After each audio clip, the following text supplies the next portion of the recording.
Muy buenos días, bienvenido a tu programa Nutrición y Vida, un programa en el que puedes resolver todas tus dudas de nutrición.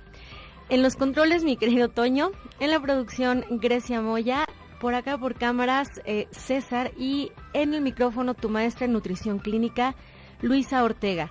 Recuerda que queremos escucharte, queremos saber qué es lo que opinas, así es que comunícate con nosotros, 3122 1190 o 3647 1883.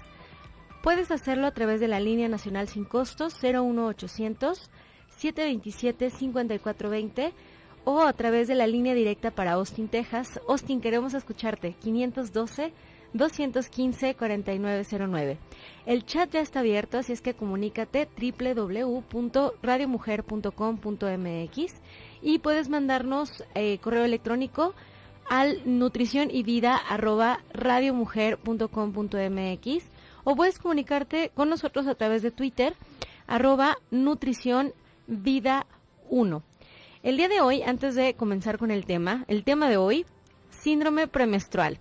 Quisiera darles una mención. Del 10 al 14 de marzo, Radio Mujer y los hospitales civiles de Guadalajara te invitan a revisar tu salud.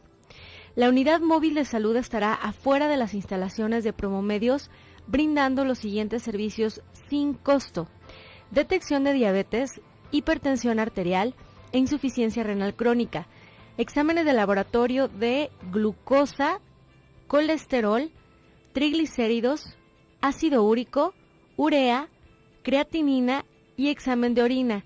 Se debe traer la primera orina de la mañana. Tú debes de traer tu muestra porque no es posible tomarla aquí. Examen de sangre y la consulta general.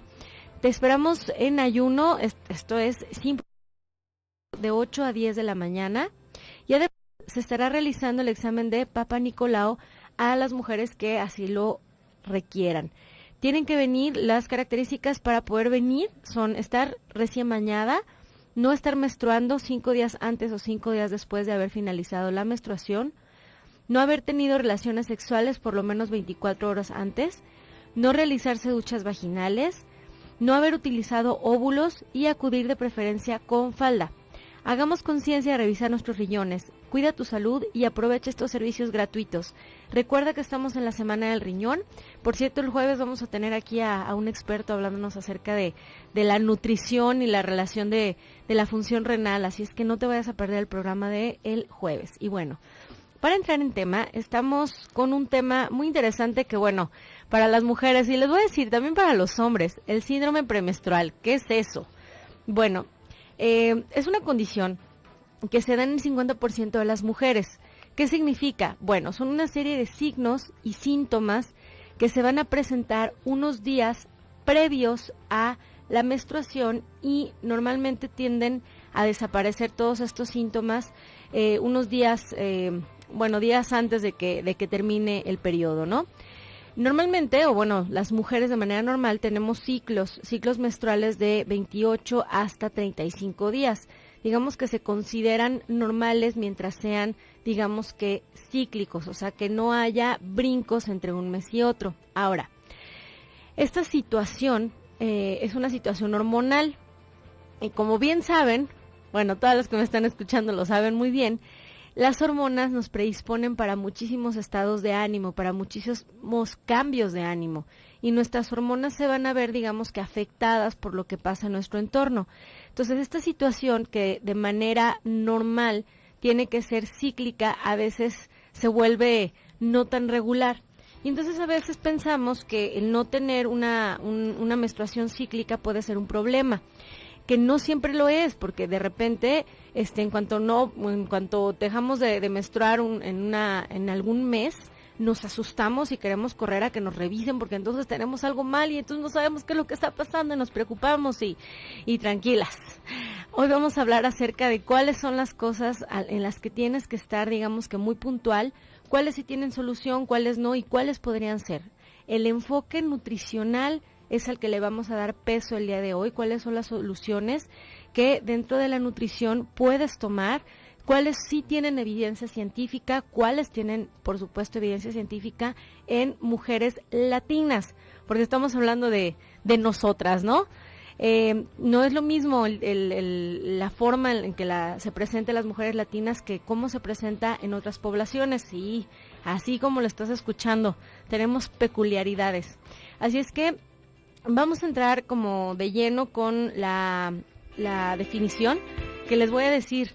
La definición no es necesariamente algo, digamos, que esté muy aprobado, porque la definición del síndrome premenstrual ha sido algo muy debatido, porque al principio les voy a decir, para empezar no se conocía, ¿no? Ayer platicando con mi mamá me dijo, ¿de qué vas a hablar mañana en el radio? Le dije, de síndrome premenstrual.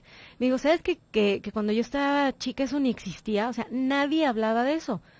Sí, la verdad es que sí me dejó pensando y pues me di a la tarea de investigar en qué año fue que comenzó a hablarse de este concepto como tal, como el síndrome premenstrual. Y resulta que al principio pensaban que estábamos locas. El mundo médico decía, bueno, estas vienen con una cosa que les duele la cabeza, que se sienten así, que se sienten asá. Y entonces decían, ¿sabes qué? Esta mujer trae un problema emocional, no sabe manejar sus emociones, ¿no? Y nos tiraban, aquí lo voy a decir, nos tiraban a locas. Fue hasta 1931 que alguien dijo que existía una cosa que se llamaba tensión premenstrual, tensión, ojo, o sea, nada de que había algo físico, fisiológico, quizás un problema, digamos, de fondo, no, tensión, tensión premenstrual, en la que existían una serie de situaciones en las mujeres que las hacían sentir diferente que en el resto del ciclo, y entonces la tensión premenstrual fue como que el primer nombre que se le dio. Ya hasta el 53 fue que un par de doctores científicos le pusieron el nombre como tal de síndrome premenstrual. Así es que sí, es un término que no es tan nuevo y del cual no se sabe tanto porque para empezar primero pensaban que estábamos locas. Así es que si quieren saber cómo resolver esto y qué enfoque le vamos a dar con la nutrición, quédense con nosotros. Vamos a una pausa.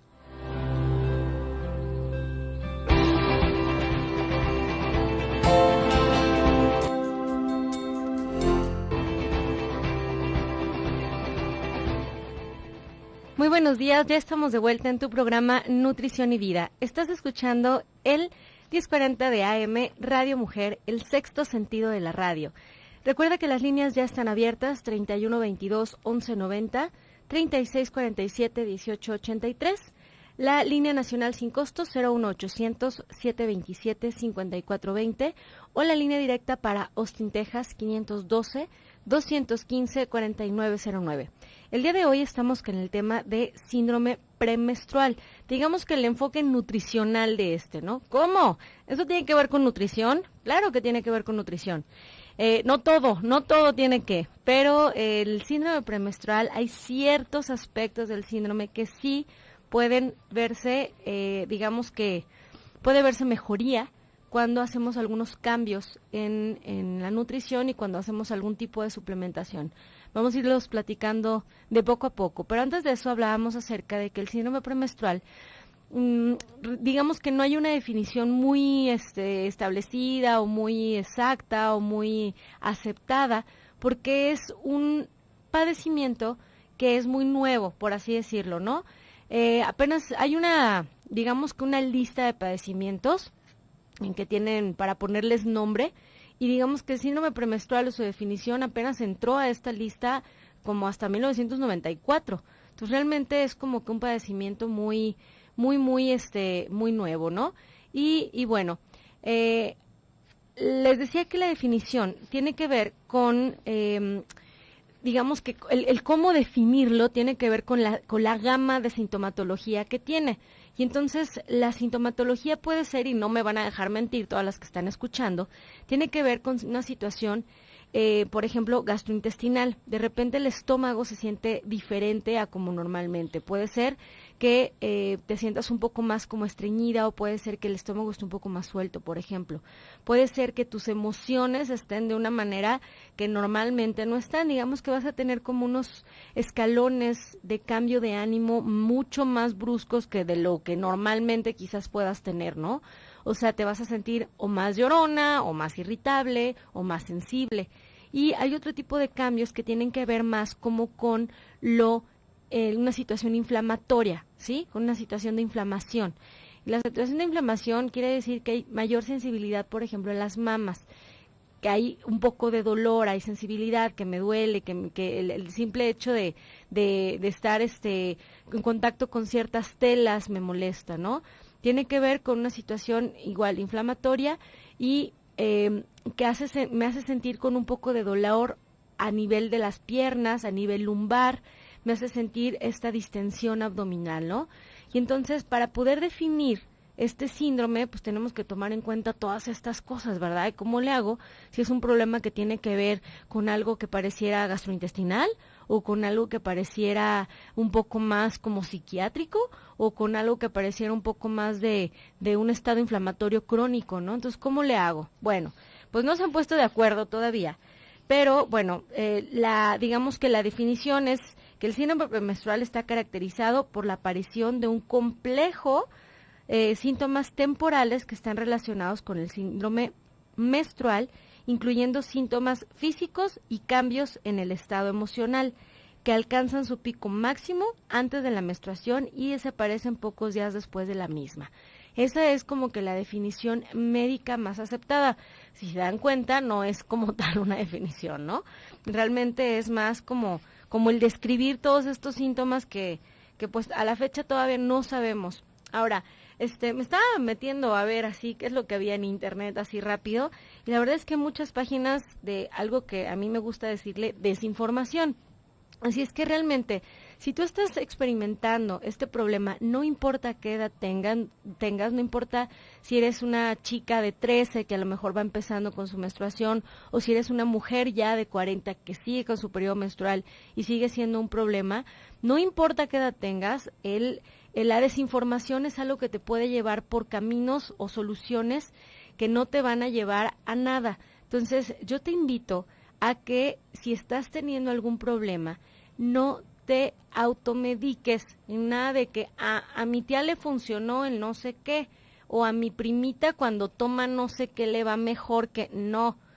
Acuérdense que todos los casos, todo en medicina son individualizados, porque como a mi abuelo le gusta decir, no hay enfermedades, sino enfermos. Entonces la presentación, y más en un padecimiento como este, que es tan peculiar, no podemos tratarlo de la misma manera en todas las mujeres, ¿sí? Entonces, la invitación es a que si estás identificando algo, no te automediques, por favor, y vayas con un profesional de la salud. Absolutamente nada de los tratamientos que vayan de la mano con un diagnóstico y un tratamiento médico va a sustituir ni el diagnóstico ni el tratamiento médico, ¿sí? Todo lo que hablemos nutricionalmente hablando tiene que ser sumado al tratamiento médico que ya estés llevando, que obviamente va a ir de acuerdo al diagnóstico que se te haya dado, ¿sí? Cada uno de los padecimientos va obviamente a responder a diferentes tratamientos, ¿no? Y entonces hay muchas teorías. Ahora sí, vamos con las teorías. ¿Cómo vamos a resolver algo que no sabemos cómo se origina? Bueno, pues para empezar hay muchas teorías acerca de cómo de cuál puede ser el origen del problema. Y entonces, sí sabemos que hay ciertos factores predisponentes, ¿no? Pero hay ciertas teorías que nos dicen, bueno, tiene que ver con las hormonas, tiene que ver con las hormonas sexuales. Y entonces, si tiene que ver con las hormonas, con una disfunción hormonal, entonces lo que tenemos que hacer es dar, digamos que anticonceptivos orales, y entonces la situación hormonal se va a mejorar. Cierto tipo de anticonceptivos. No son anticonceptivos, se dice. Ahora tiene que ver con una situación neuroendocrina. Tiene que ver con el tipo de hormonas que acá desde la cabeza, digamos, desde el hipotálamo y la hipófisis se están produciendo. Entonces, si ese es el origen, pues tiene otro tipo de remedio, ¿no? Ahora, hay otra teoría que dice que es la teoría psicosocial, que tiene que ver con un elemento biológico y simple y natural, pero que se agrava con el mal manejo de las emociones, o sea, con un entorno estresante, ¿no? O sea, vamos hasta la 3. Tenemos tres teorías hasta ahorita. La teoría que tiene que ver con las hormonas, la teoría que tiene que ver con una situación neuroendocrina, la situación que tiene o la teoría que tiene que ver con una situación psicosocial o con una situación sociocultural, ¿sí?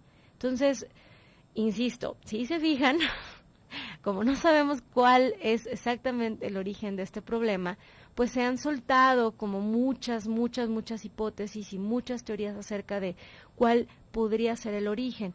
Y obviamente dependiendo de cuál sea el enfoque que el médico esté dando, pues es el tipo de solución que le va a dar, ¿no? Por eso es tan importante que acudas a tu médico y que a través de una historia clínica completa se vean cuáles sí son los síntomas que tienen que ver, que están relacionados al síndrome premenstrual, cuáles se agravan durante el síndrome premenstrual y cuáles se van a retirar, ¿no? Porque hay una situación que vamos a puntualizar aquí. Resulta que hay ciertas situaciones, por ejemplo, vamos a decir una mujer que tiene depresión, ¿sí? Que cuando comienza o cuando estamos cerca de la menstruación, esta depresión se puede agravar. Y no quiere decir que el que vayas a menstruar te deprime. No, tú tienes una depresión que se agrava o que se ve, digamos que agudizada, justo en este momento en el que vas a empezar a menstruar. Pero no quiere decir que por el síndrome premenstrual te deprimes, no.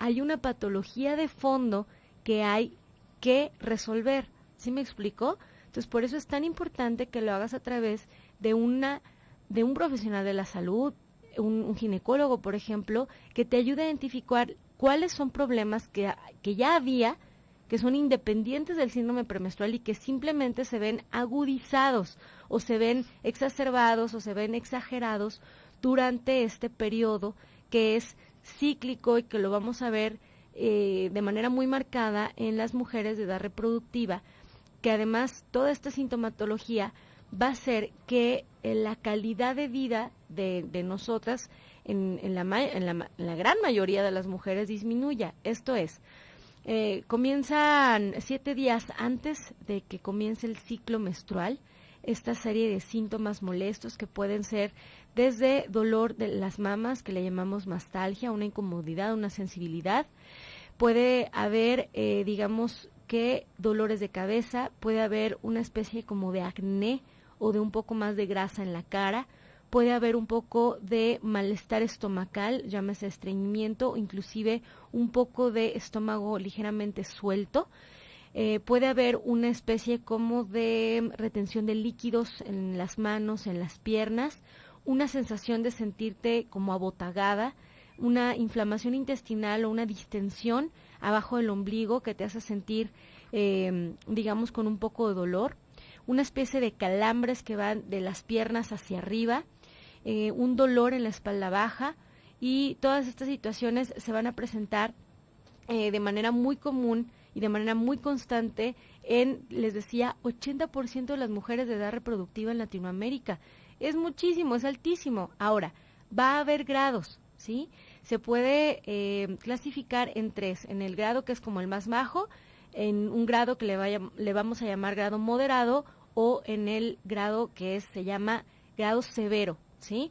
Entonces, lo que les decía es que todas nosotras podemos presentar algunos de estos síntomas, se pueden presentar sumados, se pueden presentar solitos, se pueden presentar en grados, pero todos ellos van a disminuir la calidad de vida que tengamos. Esto es, sabemos que llega 7 días antes de que comience la menstruación y entonces empezamos con un dolorcito de cabeza y ya tenemos cara de pocos amigos. Entonces, regresando al corte, les sigo platicando.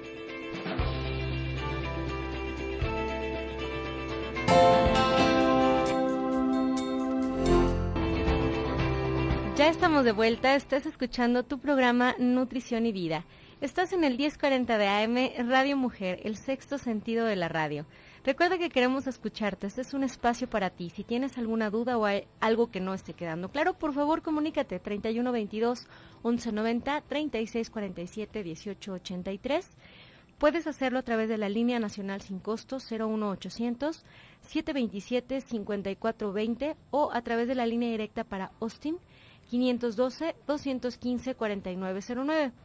El chat ya está abierto, así es que comunícate www.radiomujer.com.mx. Puedes hacerlo también a través del correo electrónico nutricionyvida@radiomujer.com.mx o a través de Twitter @nutricionvida1. El día de hoy estamos con el tema de síndrome premenstrual.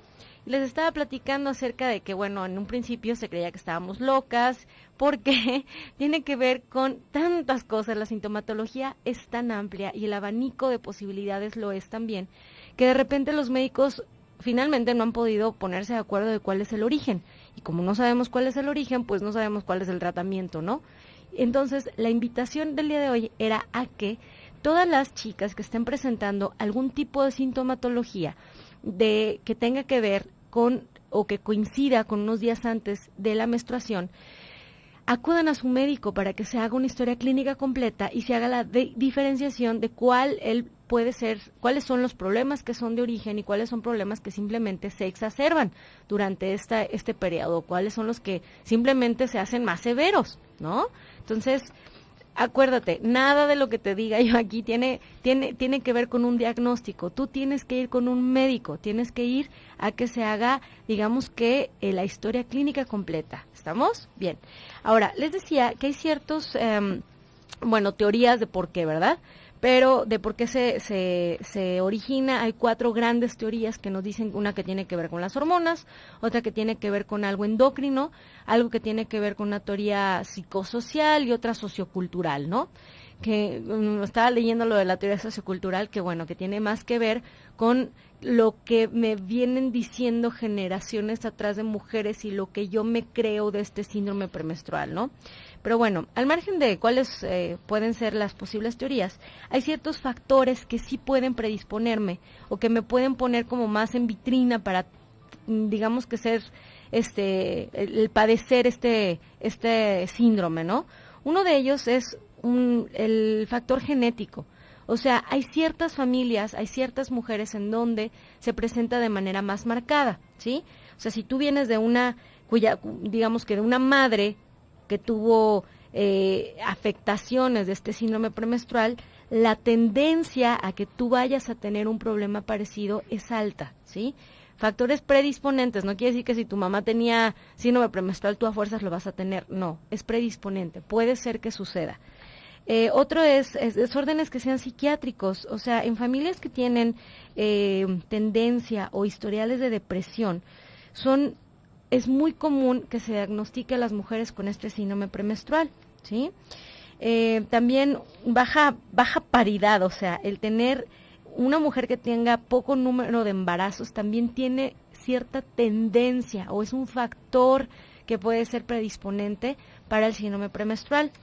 Factores psicosociales como el haber tenido pues algún historial de conflictos, como, no sé, haber perdido tus padres de manera muy joven o algún tipo de abuso, también son mujeres que tienden a padecer el síndrome premenstrual. El cigarro, sobre todo en las jóvenes, tienden a tener un síndrome premenstrual mucho más severo, sobre todo las mujeres que fuman. No quiere decir que el cigarro lo provoque. Si ya lo tenías, puede hacer que el síndrome premenstrual sea mucho más severo. Y, por supuesto, la obesidad. Un índice de masa corporal, esto es una relación de obesidad entre tu estatura y tu peso, es decir, cuando tú vas a dividir el peso que tienes de manera actual entre tu estatura al cuadrado, esto te da un numerito. Este numerito, si sale arriba de 29.5, se considera una obesidad, o sea, arriba de 30, pues. Entonces, esta obesidad también es un factor predisponente para que la sintomatología del síndrome premenstrual se vea severizada. Entonces, sabiendo estos factores que me pueden predisponer, que, ojo, no estamos diciendo que lo causen, podemos empezar a ver por dónde puede ir el problema y por dónde puede ir la solución. Entonces, bueno, hay muchas cosas que puedes hacer para solucionar este problema. Digamos que ya, vamos a poner este escenario. Tienes la sintomatología, vas al médico, se hace la historia clínica y entonces dentro de la historia clínica se puede ir por diferentes caminos para solucionarlo. vamos a decir que ya tienes tu solución médica, sea cual sea, sea una situación en la que te dieron hormonas o te mandaron al psiquiatra o lo que sea. Cualquiera que haya sido el camino que tu médico a través de tu historia clínica decidió tomar, lo que podemos hacer es sumarlo a una serie de tratamientos que tienen que ver con la suplementación. Y entonces sí, hay muchos estudios ya que han hablado, y créanme que ya, no, bueno, hay nuevos y no tan nuevos estudios que hablan acerca de la suplementación del calcio. Entonces, se ha reportado que los niveles de calcio en sangre están bajos antes de la menstruación en el síndrome premenstrual. Se ha demostrado que el carbonato de calcio en dosis de 1.200 miligramos por día puede aliviar la tensión, la ansiedad, la retención de líquidos y los antojos. No me van a dejar mentir que el chocolatito no se les antoja, ¿no? Digo, a muchas mujeres se les antojan cosas diferentes, pero es una de las cosas que, ya va a llegar, porque jamás como chocolate y el día que se me antoja un chocolate es porque ya, ¿no? Entonces, el consumir calcio de manera suplementada puede ser algo que te ayude a aliviar estos síntomas. Ahora, ojo, no puedes tomar calcio así nomás. Hay que checar si hay realmente una necesidad y si no hay contraindicaciones para hacerlo. Contraindicaciones, por ejemplo, a nivel renal. Hay pacientes que son formadores de cálculos renales que tienen que ver con el calcio. Entonces, ojo, si tú eres una paciente renal, primero pregunta si puedes tomarlos, ¿sale? Ahora, hay otra cosa que puedes hacer. El magnesio es otra de las teorías que se ha dado como de manera muy marcada para resolver algunas situaciones. Entonces, las mujeres con síndrome premenstrual tienden a tener niveles bajos de magnesio intracelular en los eritrocitos y los leucocitos, que son estas celulitas que tenemos en la sangre. Son niveles anormales del magnesio, y el magnesio es un cofactor en diversas reacciones enzimáticas. Si lo suplementamos, puede ser que la retención de líquidos y los cambios humorales, o sea, lo que tenga que ver con los cambios de humor, te hagan sentir mejor. ¿En qué dosis? De 200 a 400 miligramos por día, de 2 a 3 meses. Ojo, cualquier tratamiento que tenga va a tener que tener una duración de más de 8 semanas. Otra teoría que se ha hablado mucho para sumarse al tratamiento médico que estés llevando es la vitamina B6. Se supone que lleva un papel benéfico en los síntomas del humor por ser un cofactor entre la síntesis de ciertos neurotransmisores, o sea, entre las señales que se tiene que dar o que la señal que tiene que dar el cerebro al resto del cuerpo, ¿no? Entonces, el suplementar la B6 es algo que se creía o se cree que puede tener cierto beneficio. No está comprobado con la vitamina, pero en algunas mujeres sí muestran un poco de mejoría, ¿no? Además de que la B6 no necesariamente va a ser, o no va a ser exclusivamente para eso. Así es que bueno, ya lo sabes, puede ser la suplementación de calcio, puede ser la suplementación de magnesio, puede ser la vitamina B6 y puede ser la combinación de alguna de estas, es decir, calcio con magnesio, por ejemplo. Ahora, hay otras teorías que hablan acerca de que el síndrome premenstrual tiene que ver con una disminución en el consumo de ácidos grasos esenciales. ¿Qué es esto, Luisa? Vete más lento, no estoy entendiendo. Bueno, los ácidos grasos esenciales son los omegas, ¿sí? Vamos a hablar ahora que están tan de moda los omegas. Resulta que los omegas son algo que nosotros tenemos que consumir a través de la dieta, no es algo que tú produzcas en el cuerpo, es algo que tienes que consumir, ¿sí? Y entonces, en el bajo consumo de la dieta de estos, digamos que omegas, hay una serie de síntomas que podemos empezar a tener, entre ellos el que ciertos problemas inflamatorios se presenten con más frecuencia. Entonces, se empiezan, digamos que, a disminuir cuando nosotros comenzamos a tener un consumo normal de los omegas. El problema es que ni el normal lo tenemos. Pero bueno, antes de seguir con el tema, nos vamos a ir al corte y regresamos con esto de una sección padrísima que se llama Mito o Realidad.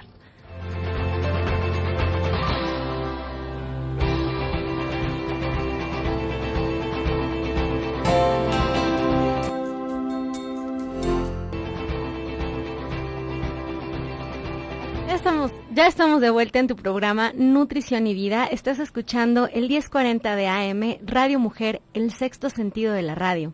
Los teléfonos en cabina 3122-1190 y 3647-1883.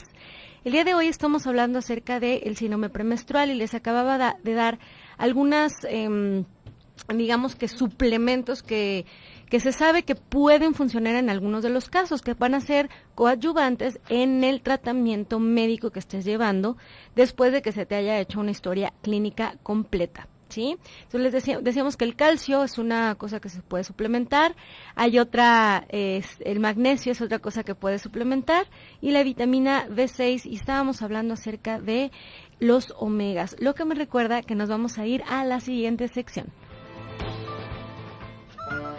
Pues yo escuché. Sí, le pasó a la prima de una amiga. ¿Y tú qué opinas? ¿Mito o realidad? El siguiente mito o realidad. Vamos a hablar acerca de, bueno, obviamente el síndrome premenstrual. Por aquí me estaban platicando que uno de los mitos que de manera muy común escuchas es que el chocolate resuelve el síndrome premenstrual. No, amiga, es que te estás sintiendo mal, espérame, vamos por un chocolate. Comer chocolate va a hacer que te sientas mucho mejor. De verdad, o sea, no me digan que no, ya lo han escuchado, ya 2, 3 chicas he visto que traen en la bolsa un chocolatito y ¿eso para qué? Es que me va a bajar, ¿no? ¿A poco no? Bueno, pues ¿qué creen? No es cierto. Este es un mito y es un mito que es falso, ¿sí? No tiene nada que ver el consumo de chocolate y bueno, en algún momento se creía que era porque como hay una baja de serotonina o en algunas mujeres se puede explicar algunos de los síntomas por una disminución en la producción de serotonina, pues entonces hay que comer cosas que lo suban, ¿no? Pero ojo, no es en todas las mujeres, no es algo que vaya a solucionar toda la sintomatología, sino solo parte de... ¿Sale? Entonces, no se la crean, no funciona por ahí. Acuérdense que tiene que ver como, o sea, un diagnóstico médico para poder solucionarlo y así, insisto, diferenciar cuáles son los problemas que tú traías de origen y cuáles se ven simplemente exacerbados. Así es que espero que los datos que te di el día de hoy te puedan servir. Estábamos hablando de la suplementación de calcio, de magnesio, en algunos casos que todavía no está comprobado, de B6 y en muchos de los casos la suplementación de omega 3 y de omega 6. No es que lo vaya a resolver, sino que va a ayudarte a disminuir quizás algunos de los síntomas que tienen que ver con inflamación, ¿sí? Otro día vamos a tener más tiempo de hablar acerca de cómo es esto de la inflamación y los omegas, ¿sí? Que estamos hablando de inflamación generalizada, ¿ok? Que por cierto la obesidad y el sobrepeso es una de las cosas que cae o de las cosas que están definidas como como un problema inflamatorio crónico. Ahora, quisiera platicar algunas de las cosas que los radioescuchas nos tienen, que no he contestado algunas preguntitas que quiero de verdad resolver. Entonces, por acá, el viernes pasado, Socorro nos decía que habíamos hablado acerca de cómo deshacernos de esta adicción a los carbohidratos. ¿Se acuerdan que habíamos hablado de que el consumo alto de azúcares puede hacer que te mantengas con este deseo de seguirlos comiendo? Bueno, habíamos hablado que si tú haces un esfuerzo consciente durante 72 horas, es decir, durante 3 días de comerte la mitad del azúcar que normalmente consumes, puedes hacer que esta sensación de comer dulce disminuya un poco. Y me dice Socorro, bueno, entonces, ¿qué debemos hacer después de los 3 días? ¿Cómo se sustituye? Bueno, bioquímicamente hablando, después de 72 horas, la insulina disminuye, los niveles de insulina disminuyen, y esto quiere decir que la sensación de querer comer dulce va a ser muchísimo menor. Espero que ya lo hayas intentado. Si hablamos de esto el viernes, ya es martes, espero que ya haya pasado el fin de semana, y entonces ya de alguna manera hayas logrado, digamos que deshacerte un poco de esta sensación o esta ansiedad por el consumo de los dulces. ¿Qué tienes que hacer? Empezar a mantener ese hábito, o sea, no volver al consumo de los azúcares. ¿Qué tienes que hacer? Por ejemplo, al consumir frutas, consúmelos junto con unas almendras, el ya no consumir refrescos, el ya no consumir jugos, el ya no consumir postres, ese tipo de cosas, y las vas dejando para una vez cada 15 días, por ejemplo. El hacer ejercicio es algo que te puede ayudar también a bajar la sensación de la ansiedad por el azúcar, ¿no? Y Arturo de Austin, Texas nos dice, ¿qué hábitos alimenticios pueden causar diabetes?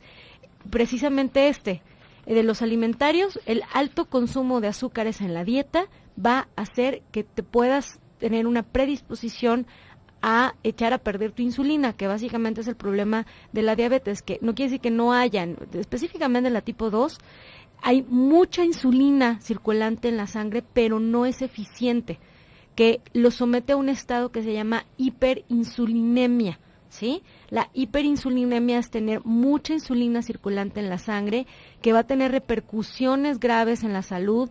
Una de ellas es mantenerte creando este tejido. Es una hormona que está clasificada como anabólica. Esto quiere decir que es una hormona que crea tejido. Y adivinen qué, el tejido que crea la insulina es grasa, ¿sí? Es una de las cosas que la insulina se dedica a hacer. Así es que deja los azúcares, Artura, si hay si este hábito lo tienes, déjalo, y te invito a que te pongas a hacer ejercicio también, ¿sale? Angélica de Austin, Texas, me decía ayer, ¿por qué me da dolor de cabeza la nuez, la almendra y los cacahuates? Te dije, Angie, que me iba a poner a investigar, y la verdad es que no hay datos, digamos, del por qué pueda ser. Encontré que pudiera tener que ver con una alergia, quizás eres alérgica a este tipo de alimentos. Ahora, la respuesta normal en una alergia no es que te duele la cabeza, es que te hinchas, pero pudiera ser por ahí. Ahora, la otra es que no tenga que ver con esto, que simplemente cuando a lo mejor llegas a la colación y tienes ganas de comer almendras y tienes ganas de comer cacahuates, pues ya traes hambre, ¿no?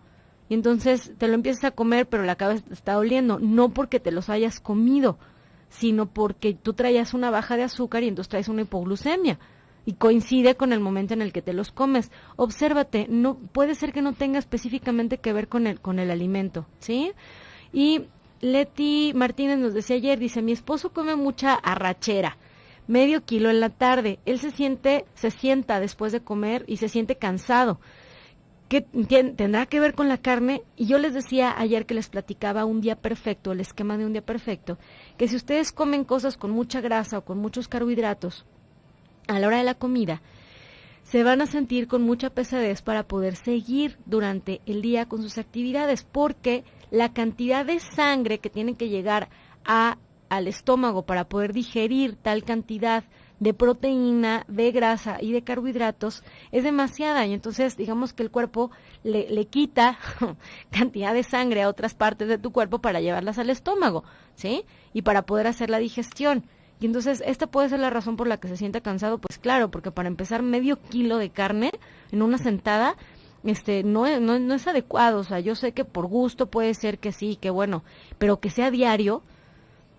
Ojo con eso, ¿no? Vamos buscando acompañarlo primero de una ensalada, vamos buscando que el hombre haga una colación para que no llegue con tantísima hambre, porque me queda claro que si se la comes porque, para empezar le gusta, ¿va? Pero para seguir, pues es porque tiene hambre. Vamos buscando darle otras cosas antes de una colación y que se llene un poco con una ensalada, antes de llegar a semejante plato fuerte, ¿no? Y dice, las dos maneras de comer betabel es bien crudo o bien cocido. Pues mira, la verdad es que maneras depende de qué te guste y depende de qué toleres. Hay personas que no toleran los betabeles crudos, por ejemplo, y hay gente que no le gusta cocido. Entonces es un poco de tolerancia. De repente hay, por ejemplo, recetas de puré de papa con betabel, que por cierto, como ya lo dije, ahora se las voy a buscar, porque entonces queda el puré de papa un poquito moradito, ¿no? Entonces, ¿cuál es la manera correcta de comerlo? La que te guste, Leti, no hay nada, no hay datos que digan que sea de una manera u otra. Y Vicky, de 30 años, dice, ¿cómo se puede calcular el peso corporal? Bueno, el peso solamente lo puedes saber en una báscula, o sea, solamente en una báscula, y va a ser muy, digamos que subjetivo en algunas ocasiones cuando lo tomamos primero en una báscula y luego en otra, y luego me lo tomo antes de ir al gimnasio y luego me tomo el peso después de estar en el gimnasio. El peso es muy, muy variable. En una misma persona puede variar 4 kilos en un mismo día porque depende de la cantidad de líquido que traigas en el cuerpo. Por ejemplo, si a lo que te refieres es cuál es el índice de masa corporal, es algo muy sencillo, es la relación entre tu estatura y tu peso, y si quieres el día de mañana hacemos algunos ejercicios, pésate, checa tu estatura y mañana lo checamos, ¿sale? El día de mañana vamos a tener un tema muy interesante acerca de los biotipos y te voy a dejar en un programa más del doctor Gilberto Priego, el programa Quiero Vivir. Hasta luego.